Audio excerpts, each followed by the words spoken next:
Exam achievers channel से जुड़े हुए सभी टेक्निकल के फौजी नौजवानों को मेरा यानी कि सोनू नागर का जय हिंद। तो फ्रेंड्स, आई होप आप फिजिकल ट्रेनिंग के साथ साथ अपनी एक कॉम्पिटिटिव एग्जाम की तैयारी भी हमारे चैनल पर कराए गए नए पैटर्न के हिसाब से कर रहे होंगे। और फ्रेंड्स, मैं जो भी पढ़ाती हूँ उसकी पीडीएफ हमारे टेलीग्राम चैनल पर डाल देती हूँ, तो उसकी लिंक आपको नीचे डिस्क्रिप्शन में मिल जाएगी, आप वहाँ से चेकआउट कर सकते हैं। तो फ्रेंड्स, आज हम सॉल्व करेंगे टेस्ट पेपर, दूसरा वाला टेस्ट पेपर सॉल्व करेंगे। इसके पहले प्रीवियस भी एक टेस्ट पेपर मैं सॉल्व करवा चुकी हूँ, जिसकी लिंक भी आपको डिस्क्रिप्शन में मिल जाएगी, आप चाहे तो वहाँ से इसे चेकआउट कर सकते हैं। तो ये जो पेपर है फ्रेंड्स 200 मार्क्स का रहेगा और मिनिमम पासिंग मार्क्स रहेंगे 80। इतने तो आपको लाना ही लाना है। मेरिट लिस्ट की बात अलग है, लेकिन ये मिनिमम पासिंग मार्क्स 80 होना ही चाहिए। ड्यूरेशन रहेगी 60 मिनट यानी 1 घंटे की, और नेगेटिव मार्किंग है 1/4। ठीक है, ये ध्यान रखिएगा आप, इसमें नेगेटिव मार्किंग भी होती है। तो चलिए हम सेक्शन ए शुरू कर लेते हैं। तो कॉपी पेन लेकर रेडी हो जाइए, और अब मैं अपना अपना वीडियो हाइड करती हूँ ताकि आपका कॉन्सेंट्रेशन बिल्कुल बना रहे। क्वेश्चन नंबर फर्स्ट है, army day is recognised in the honour of. सेना दिवस के सम्मान में मान्यता प्राप्त है। किसके सम्मान में मान्यता प्राप्त है फ्रेंड्स? ये फील्ड मार्शल के.एम. करियप्पा के सम्मान में। Mahatma Buddha gave his first sermon. तो महात्मा बुद्ध ने अपना पहला जो उपदेश है वो कहाँ पर दिया था? सारनाथ में। नेक्स्ट क्वेश्चन है, who is known as the grand old man of India. भारत के ग्रैंड ओल्ड मैन के रूप में किसे जाना जाता है? दादा भाई नारोजी को। Who among the following is known as the lion of parliament. निम्नलिखित में से किसे संसद का शेर के रूप में जाना जाता है? तो किसे जाना जाता है फ्रेंड्स? डॉक्टर श्याम प्रसाद मुखर्जी को। Kathakali is classical dance of which state. Kathakali किस राज्य का शास्त्रीय नृत्य है? तो फ्रेंड्स किसका है? ये केरला का है। चलिए फ्रेंड्स, सेक्शन बी शुरू करते हैं, जो कि है रीजनिंग का, जहाँ पर रीजनिंग के 5 क्वेश्चन पूछे जाएंगे। ठीक है, ये रीजनिंग का पार्ट है। लेकिन सेक्शन शुरू करने से पहले मैं आपको फ्रेंड्स डिस्कस करूंगी कि हम आपके कमेंट पे भी इम्प्लीमेंट करते रहते हैं, तभी मैं आपकी जो कमेंट आती है उसके अकॉर्डिंग ही नया जो टॉपिक है वो प्रिपेयर करती हूँ। और कभी कभी पेपर सॉल्व करते टाइम गलतियाँ हो जाती हैं, तो मुझे बड़ा प्राउड होता है कि आप लोग कमेंट में मेरा जो आंसर गलत हो जाता है उसको करेक्ट करके बताते हो। तो गलतियाँ तो इंसानों से ही होती है, लेकिन मैं कोशिश करूँगी कि अब गलतियाँ ना हो। तो चलिए सेक्शन बी स्टार्ट करते हैं।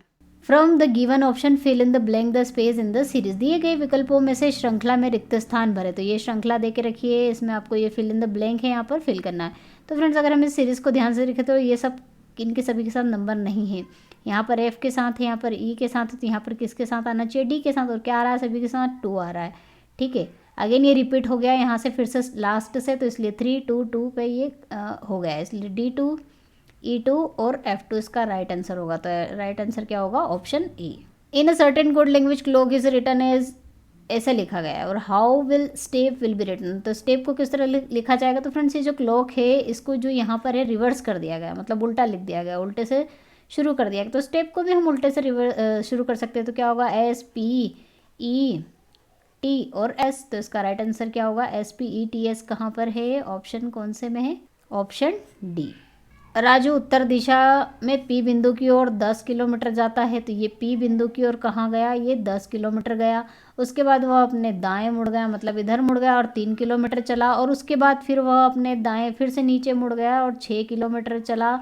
अब वह अपने प्रारंभिक बिंदु से कितनी दूरी पर? तो ये उसका प्रारंभिक बिंदु स्टार्टिंग पॉइंट और ये एंडिंग पॉइंट, तो कितनी दूर है? तो इसको पता करने के लिए हम ये ट्रायंगल बना लेते हैं।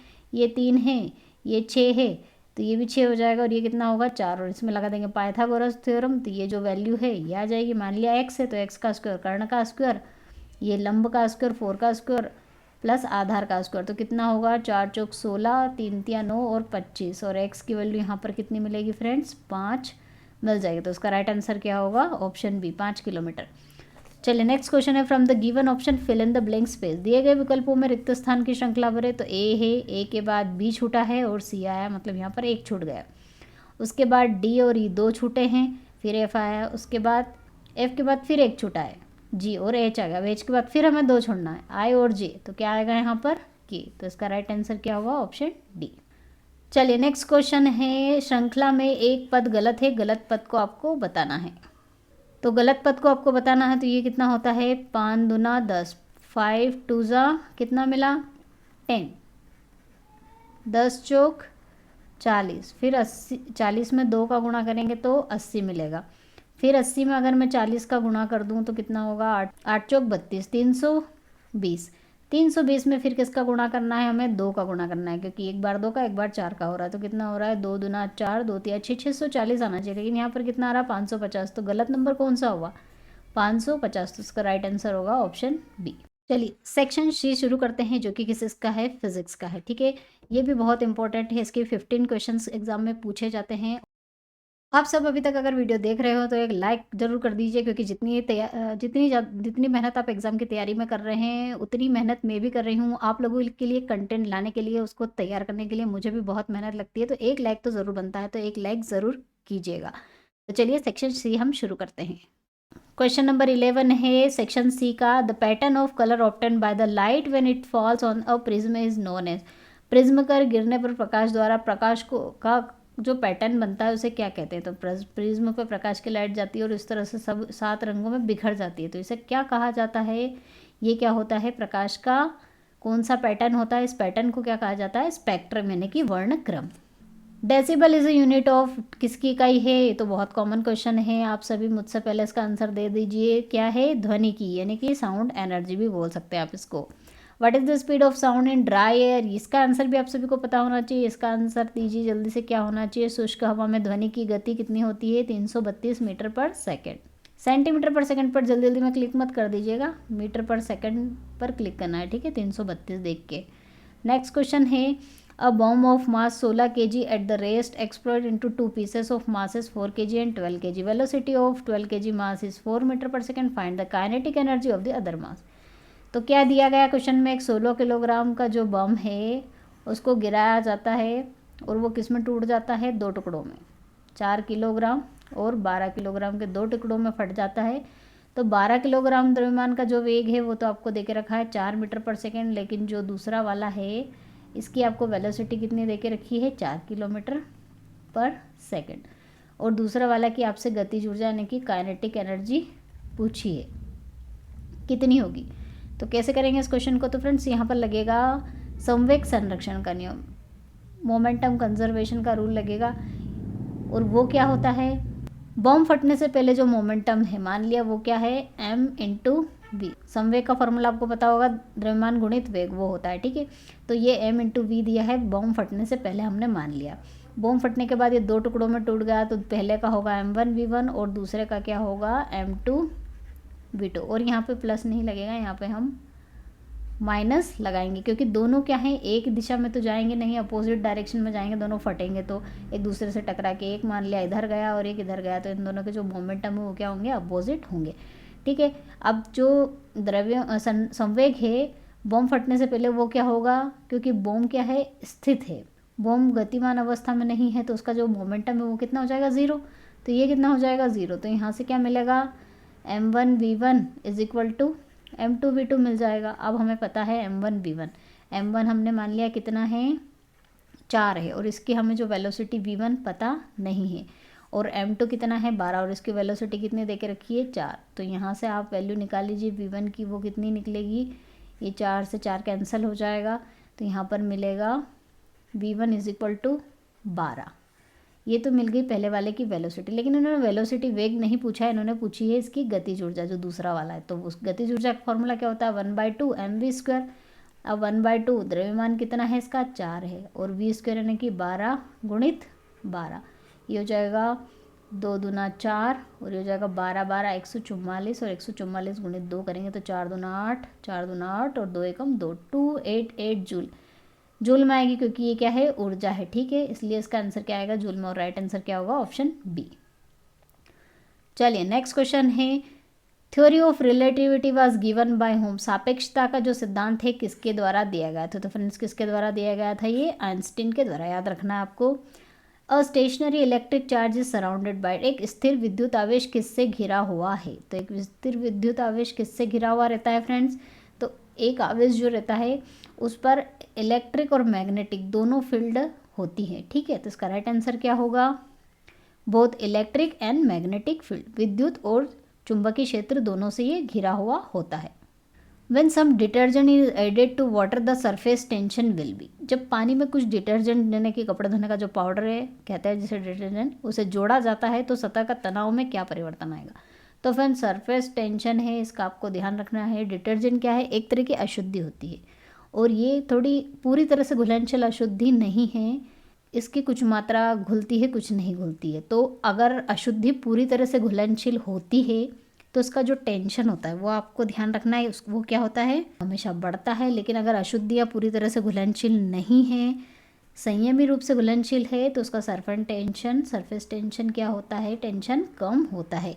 और ये सरफेस टेंशन का एक और बात है, ये किस पर, एक तो अशुद्धि पर भी निर्भर करता है और दूसरा टेम्परेचर पर निर्भर करता है। तो तापमान के बढ़ने से घटता है और घटने से बढ़ता है। टेम्परेचर बढ़ेगा तो सरफेस टेंशन कम होगा और टेम्परेचर कम होगा तो सरफेस टेंशन बढ़ेगा, ये आपको याद रखना है, ठीक है। ये होती है सरफेस टेंशन, किस पर डिपेंड करता है। इस पर क्वेश्चन एक बार क्वेश्चन मैंने करवाया भी था कि टेम्परेचर से रिलेशन पूछा था कि तापमान बढ़ने पर इसमें क्या परिवर्तन आता है। तो ठीक है, ये भी आपको ध्यान रखना है। पॉइंट्स आप नोट कर सकते हो आपकी नोटबुक में, कुछ अगर मैं इंपॉर्टेंट पॉइंट्स भी बताती हूँ तो वो नोट कर लीजिए ताकि आपको एग्जाम टाइम पे हेल्पफुल होगा। चलिए, तो इसमें हमारा क्या हो रहा है, कम घुलनशील अशुद्धि है, इसलिए इसका जो सरफेस टेंशन है वो क्या हो रहा है, कम होगा, घटता है। नेक्स्ट क्वेश्चन है, if the speed of a wave is 100 metre per second and its wavelength 100 centimetre, calculate frequency of. यदि एक तरंग की गति आपको दे के रखी है v, वो इतनी है, और इसकी तरंग दैर्घ्य दे के रखी है जिसे लैम्बडा से डिनोट किया जाता है वो भी है, तो आपको फ्रीक्वेंसी ने एफ ज्ञात करना है। तो हमें पता है वेलोसिटी बराबर होता है फ्रीक्वेंसी गुणित तरंग दैर्घ्य, ये फॉर्मूला आपको रट लेना है, इसके ऊपर बहुत सारे न्यूमेरिकल बनते हैं। तो यहाँ पर वेग कितना दे के रखा है, 100 मीटर पर सेकेंड। फ्रीक्वेंसी आपसे पूछी है, तरंग दैर्घ्य यानी कि वेवलेंथ आपको 100 सेंटीमीटर दे के रखी, और ये मीटर में, ये सेंटीमीटर में, इसको भी मीटर में कन्वर्ट करना पड़ेगा, तो इसको 100 से डिवाइड कर दीजिए। तो फ्रीक्वेंसी की वैल्यू कितनी आएगी, 100। और किस में आती है फ्रीक्वेंसी, हमेशा यूनिट भी पूछी जाती है, ऐसा यूनिट कितनी होती है, हर्ट्स, तो कितनी होगी, 100 हर्ट्स। चलिए नेक्स्ट क्वेश्चन है, who discover the galvanic cell. Galvanic cell की खोज किसने की थी। तो गैल्वेनिक का नाम सुन के गैल्वानी पे टिक मत कर दीजिएगा, क्योंकि इसे गैल्वानी ने नहीं बनाया है, इसको बनाया है किसने, ऑप्शन में नहीं दिया गया, ठीक है, ये मिसप्रिंट हो गया है मुझसे। तो यहाँ पर जो ये गुलाम है, गुलाम की जगह पे मैं लिख देती हूँ वोल्ट, ठीक है, किसने, वोल्टा। तो ये किसके द्वारा डिस्कवर किया गया है, अगर इसको ऑप्शन बी नाम दे देते हैं तो वोल्टा के द्वारा इसका निर्माण किया गया है। और ध्यान रखिए गैल्वेनिक सेल का जो दूसरा नाम है वो भी होता है वोल्टेनिक सेल, इसको वोल्टेनिक सेल भी कहा जाता है, ठीक है। इसलिए इसकी जो खोज है, डिस्कवरी है, वो किसने की थी, वोल्टा ने। चलिए नेक्स्ट क्वेश्चन देख लेते हैं, the law of inertia is also known as. जड़ता के नियम को और दूसरा नियम को न्यूटन का नियम दिया, न्यूटन के नियम से बताना है कि कौन सा नियम जड़ता के नियम के बराबर होता है, ये पूछा है। तो अगर न्यूटन का फर्स्ट लॉ देखें, इसका आंसर बता देती हूँ पहले, न्यूटन फर्स्ट लॉ, और क्या होता है, न्यूटन का पहला नियम कहता है कि अगर कोई वस्तु स्थिर है तो स्थिर रहेगी, और अगर कोई वस्तु गतिमान अवस्था में तो गतिमान अवस्था में रहेगी, और जड़ता का नियम भी यही कहता है। तो किससे रिलेटेड है ये, न्यूटन के पहले नियम से। नेक्स्ट क्वेश्चन है, if a weight of a person, एक व्यक्ति का वजन अर्थ के ऊपर 60 kg है, तो मून के ऊपर उसका वेट आपको बताना है, चंद्रमा के ऊपर। तो ये क्वेश्चन बोर, ये जो लाइन में बता रही हूँ बहुत इंपॉर्टेंट है। चंद्रमा पर जो वज़न होता है पृथ्वी के वज़न का 1/6 होता है। अर्थ के ऊपर जो भी उसका वेट होगा उसका 1/6 होता है मून के ऊपर वेट। तो मून के ऊपर वेट पूछा है कितना होगा, तो इसका 1/6 कर दीजिए। अगर पृथ्वी पर 60 kg का है तो मून पे कितने का होगा, वो सिर्फ 10 kg का होगा, ठीक है। तो इसका राइट आंसर है ऑप्शन ए, ये रिलेशन याद रख लीजिए। यूनिट ऑफ इलेक्ट्रिक चार्ज, विद्युत आवेश की इकाई क्या है। टॉपिक वाइज क्वेश्चन मैंने करवाए हैं, उसमें मैंने बताया है कि कैसे इसकी जो यूनिट है वो निकाली जाती है और क्या इसकी इकाई है। तो क्या है इसकी इकाई, या फिर ऐसा यूनिट भी बोल सकते हैं, वो क्या होती है, कूलम, जिसे सी से टी नोट किया जाता है। A stationary body out of the following can have, निम्नलिखित में से एक स्थिर शरीर हो सकता है। तो फ्रेंड्स इन सभी, ये क्वेश्चन पूछने का मतलब ये है, अगर आपको समझ में ना आया हो, इनमें सभी में किस में बॉडी, जो शरीर है, ऑब्जेक्ट है, वो स्थिर अवस्था में रह सकता है। तो त्वरण में तो गति रहती है, गति करता है ऑब्जेक्ट, ठीक है, तो इसमें स्थिर अवस्था में नहीं रह सकता। गति ही गति है, मोमेंटम बोलते हैं, संवेग है ये, तो इसमें भी गति होती है। वेलोसिटी, वेग, इसमें भी गति होती है। ऊर्जा, अगर कोई वस्तु स्थिर है तो भी उसमें ऊर्जा होती है, गतिमान अवस्था में रहती है तो भी ऊर्जा होती है। स्थिर अवस्था में है तो पोटेंशियल एनर्जी यानी कि स्थिर ऊर्जा होती है, और गतिमान अवस्था में रहेगी तो काइनेटिक एनर्जी यानी कि गतिज ऊर्जा रहेगी। तो ऊर्जा तो होती है, तो ऊर्जा के केस में जो बॉडी वो स्थिर हो सकती है। Twinkling of stars is due to, सितारों की झिलमिलाहट किसके कारण होती है? ये भी मैं जो टॉपिक वाइज प्रकाश का लाइट का जो टॉपिक वाइज वीडियो बनाया है उसमें आपको पूरा इसका डिटेल मिल जाएगा किस कारण से होती है। तो इसका राइट आंसर क्या होगा, किस कारण से होती है? अपवर्तन के कारण होती है। लेकिन एटमॉस्फेरिक जो वायुमंडलीय अपवर्तन होता है, एटमॉस्फेरिक रिफ्रैक्शन होता है, उसके कारण होता है। क्या होता है वो मैंने उसमें डिटेल में बताया, लेकिन फिर बता देती हूँ। वायुमंडल के जो कण हैं, धूल कण या फिर जो भी कण होते हैं, उसमें प्रकाश की किरण टकराती है तो उसका मार्ग जो है इस तरह से परावर्तित अपवर्तित, जिसे अपवर्तन कहते हैं, चेंज होता रहता है, जैसे प्रकाश का अपवर्तन कहा जाता है। तो चेंज होने के कारण जो है प्रकाश, जो तारे हैं हमें क्या दिखाते हैं? टिमटिमाते हुए यानी कि झिलमिलाते हुए। Which energy is stored in the dry cell, शुष्क सेल में कौन सी एनर्जी, कोशिका नहीं है यहाँ पर, सेल है, ठीक है। तो शुष्क सेल में कौन सी ऊर्जा संग्रहित होती है? कौन सी होगी? ऑब्वियसली केमिकल एनर्जी यानी कि रासायनिक ऊर्जा। नेक्स्ट सेक्शन है फ्रेंड्स सेक्शन डी, जो कि किसका है? मैथ्स का। और ये भी बहुत इंपॉर्टेंट है, इसके क्वेश्चन भी एग्जाम में ज़्यादा पूछे जाते हैं और आप लोग मैथ्स देख के तो बिल्कुल डर ही जाते हो और कुछ कुछ तो मैथ्स छोड़ ही देते हैं, लेकिन छोड़ना नहीं है, बहुत इजी क्वेश्चन पूछते हैं फ्रेंड्स। और मैं कोशिश कर रही हूँ आपको बहुत अच्छे से एक्सप्लेन करने की, ताकि आपको इजीली मैथ्स भी समझ में आ जाए, ठीक है। तो इसको एस्केप नहीं करना है। और अभी तक अगर आप चैनल वीडियो पर हो तो सब्सक्राइब कर दीजिएगा, क्योंकि मैं डेली आप लोगों के लिए टेस्ट पेपर लेकर आती हूँ। अगर आप सब्सक्राइब नहीं करेंगे तो आप तक वीडियो पहुँचेगा नहीं, तो सब्सक्राइब कर लीजिए, नोटिफिकेशन बेल को भी प्रेस कर लीजिए। तो चलिए सेक्शन को हम स्टार्ट कर लेते हैं। चलिए सेक्शन डी का मैथ्स का पोर्शन का क्वेश्चन नंबर 26 हम देख लेते हैं। क्वेश्चन दिया है, on selling an article of 329 a dealer loss 6%, the cost price of the article आपको बताना है। तो लॉस हुआ है, लॉस परसेंटेज का फॉर्मूला याद कर लीजिए, क्या होता है? CP minus SP divide by CP into 100, ठीक है। तो यहाँ पर CP की वैल्यू कितनी दे के रखी है? CP इन्होंने कॉस्ट प्राइस होती है जो कि पूछी है, और सेलिंग प्राइस कितनी दे के रखी है? 329 डिवाइड बाई CP इंटू 100, और लॉस परसेंटेज कितना दिया है? 6। तो ये यहाँ 6 लिख दिया मैंने। तो इसको सॉल्व कर लीजिए तो कितना आएगा? 6CP is equal to 100CP minus 32900, मैंने 100 का अंदर मल्टीप्लाई कर दिया है, ठीक है। ये इधर लेके आ जाइए, इसमें से माइनस हो जाएगा तो कितना होगा? 94CP is equal to 32900। यहाँ से CP की वैल्यू आ जाएगी, इसको डिवाइड करेंगे तो कितना वैल्यू मिलेगी? 350। अब ये डिवाइड आप कर दिया। अगर आप चाहते हैं कि डिवाइड इस तरह के लंबे लंबे डिवाइड करने पर भी वीडियो बनाऊँ तो आप कमेंट सेक्शन में ज़रूर लिखिएगा, मैं बना दूंगी। तो इसकी वैल्यू कितनी आएगी? 350। तो राइट आंसर होगा ऑप्शन सी। चलिए नेक्स्ट क्वेश्चन है, the length and breadth of a rectangle area is 25 centimetre and 15 centimetre, find the ratio of its length to its perimeter. तो इन्होंने कहा है इसका जो लेंथ है, लंबाई है, और इसका जो पेरीमीटर है, उन दोनों का आपको रेशियो बताना है। तो लंबाई कितनी दे के रखी इन्होंने? 25, और पेरीमीटर क्या होता है? 2 गुणित लंबाई प्लस चौड़ाई, जो कि 15 दे के रखी। ये रेशो निकल जाएगा। कितनी वैल्यू निकलेगी इसकी? ये है 25, और ये डिवाइड में कितना आएगा? 25 प्लस 15 40, 40 और 2 80, और इसे सोल्व करेंगे तो 55 25, 5 एकम 5, 5 छक 30, 5 डिवाइड बाय 16। तो रेशो कितना मिला? 5 डिवाइड बाय 16। नेक्स्ट क्वेश्चन है, by selling an article for 336 a man gains 36, in how many rupees should he sell the article to get 15% profit. एक वस्तु को इतने रुपए में बेचने पर व्यक्ति को इतना लाभ होता है, तो उसे 15% का लाभ प्राप्त करने के लिए वस्तु को कितने रुपए में बेचना होगा। फ्रेंड्स कभी कभी आप कमेंट्स में लिखते भी हो कि मैं बहुत लॉन्ग मेथड से क्वेश्चन करवाती है, तो अब आप हर एक क्वेश्चन के लिए ट्रिक तो याद नहीं रख सकते। बेसिक अगर फॉर्मूले याद होंगे तो आप उस क्वेश्चन को सॉल्व कर सकते हो। ज़्यादा लेंदी तो नहीं, लेकिन हाँ लेंदी क्वेश्चन भी एग्जाम में आते ही हैं, लेकिन आपको टाइम कवर करना होगा, क्योंकि थ्योरेटिकल जो क्वेश्चंस हैं, जैसे कि जीके के हैं, केमिस्ट्री के हैं, फिजिक्स के कुछ क्वेश्चन हैं, इनमें आप टाइम बचा सकते हो क्योंकि वो थ्योरेटिकल होते हैं, और मैथ्स में थोड़ा टाइम देना ही पड़ेगा आपको। चलिए तो इस क्वेश्चन को हम यहाँ पर सॉल्व कर लेते हैं। इन्होंने क्या दे के रखा है कि इतने में बेचने पर, मतलब ये क्या है? बेचने वाली प्राइस को क्या बोलते हैं? सेलिंग प्राइस, ठीक है। तो सेलिंग प्राइस दे के रखी है। इतने का लाभ हुआ। और लाभ आप सभी को पता है क्या होता है, सेलिंग प्राइस मतलब जितने में बेचा माइनस जितने में खरीदा होता है प्रॉफिट।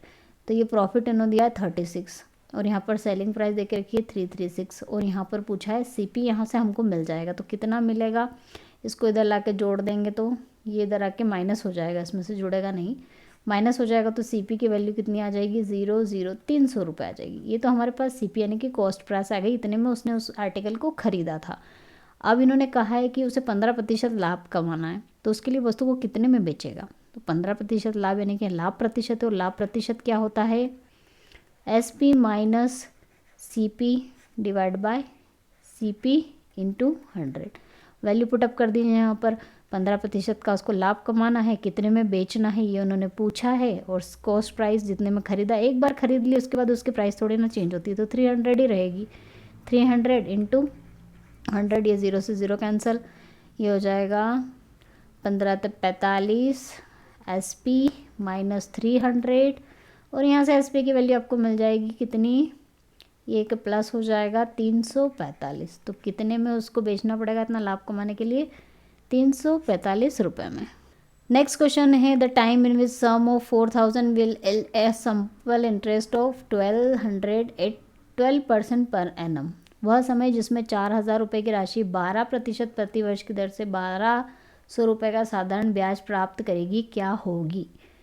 ये दे रखा है आपको साधारण ब्याज, ये दे रखा है आपको दर, ये दे रखा है आपको कितना प्रिंसिपल यानी कि मूलधन, इतने रुपए की राशि पर आपको इतना ब्याज इतनी दर पर कितने समय में मिलेगा। तो समय बताना, और ऐसा ही आपको पता क्या होता है, P into R into T divide by 100। Value put up कर दीजिए, ब्याज 1200 रुपये है, प्रिंसिपल 4000 रुपये, दर 12%, समय इन्होंने पूछा है, डिवाइड बाय 100 करेंगे, ये 2 0 से 2 0 कैंसिल, ये 1 0 से 1 0 कैंसिल, ये 12 से 12 भी कैंसिल, 10 डिवाइड बाय 4 हो जाएगा जो कितना होगा 4 दूना 8 और 4 पंचे 20। तो टी की वैल्यू कितनी मिलेगी 2.5 यानी कि 2.5 साल में इतना उसको पैसा मिलेगा। What will be the compound interest on 6000 for 3 years at 8% for the first year, 10% for the second year, 12 and second year 10% and third year 12%। 6000 रुपये पर 3 वर्ष के लिए 8% पहले वर्ष के लिए, 10% दूसरे वर्ष के लिए और तीसरे वर्ष के लिए 12% की चक्रवर्ती ब्याज क्या होगा। तो फ्रेंड्स चक्रवर्ती ब्याज का फॉर्मूला लगा के हम इस क्वेश्चन को नहीं सॉल्व कर सकते, क्योंकि हर एक साल के लिए उन्होंने जो दर है वो चेंज कर दिया, तो हमें अलग अलग साल के लिए अलग अलग निकालना पड़ेगा। तो अगर हम पहले साल के लिए निकालेंगे, यहाँ निकाल लेते हैं पहले साल के लिए, फर्स्ट ईयर के लिए निकालेंगे तो क्या निकलेगा, कितना है पैसा 6000 और कितनी दर लगा रहा है वो पहले साल के लिए 8% डिवाइड बाय 100% हटा के यहाँ से वैल्यू मिलेगी 8 छंग 48 480 रुपये। अब पहले साल का ब्याज भी निकालना पड़ेगा, तो 6000 में 480 जोड़ देंगे तो टोटल कितना हो जाएगा पहले साल के लिए 6480 रुपये। अब दूसरे साल के लिए निकाल लेते हैं, तो दूसरे साल के लिए निकालने के लिए ये हमारा प्रिंसिपल हो जाएगा और दर कितनी लगा रहे हैं 10% की डिवाइड बाय 100। ये 2 0 से ये 2 0 कैंसिल, तो यहाँ पर कितना मिला 648। अब इसका ब्याज भी निकालना पड़ेगा, तो इसको आपको ऐड करना पड़ेगा, इन दोनों को जोड़ना पड़ेगा, तो आ जाएगा ब्याज कितना होगा 8 8 4 12 6 4 10 और 11 और एक साथ 7128। अब तीसरे साल के लिए फिर अलग निकालना पड़ेगा क्योंकि दर अलग दे के रखी है, तो तीसरे साल का क्या निकलेगा 7128 इंटू कितना दे के रखा है 12% की दर है, तो ये 12 डिवाइड बाय 100। इसको आप सिंप्लीफाई करोगे तो कितनी वैल्यू मिलेगी, ये मैं नहीं कर रही हूँ, बहुत लंबा हो जाएगा वीडियो, तो 855.36 ये मिलेगा। तो इसका जो ब्याज है फाइनली वो कितना होगा एट लास्ट में। अब इन्होंने क्या पूछा है क्वेश्चन में कि चक्रवर्ती ब्याज, तो चक्रवर्ती ब्याज क्या है, पहला साल का ब्याज, दूसरे साल का और तीसरे साल का, तीनों को आपको जोड़ना है। तो पहले साल का कितना था, यहाँ जोड़ देती हूँ मैं 480, दूसरे साल का 648 निकाला था और तीसरे साल का कितना 855.36। इन सभी को आप ऐड कर दीजिए तो कितना मिलेगा, ये 0.36 एज इट इज़। 8 5 13 का 3 कैरी 1 चला जाएगा, 8 4 4 5 10 18 8, कैरी 1, 6 4 10 और ये 19, 1983.36। तो इसका राइट आंसर क्या होगा? Option A. चलिए नेक्स्ट क्वेश्चन है, what is the least number added to make exactly divisible by this number. 8961 में जोड़ी गई सबसे छोटी संख्या क्या होगी ताकि इसे 84 से पूर्णतः विभाजित बनाया जा सके। तो फ्रेंड्स इस तरह के क्वेश्चन को आपको सॉल्व करना है तो किस तरह से करेंगे? आपको ये जो नंबर है 8961 इसको डिवाइड करना पड़ेगा, ये जो नंबर दिया है इससे। तो हम डिवाइड करेंगे तो एक बार में डिवाइड होगा कितना? 84। यहाँ से कितना मिलेगा? 5, ये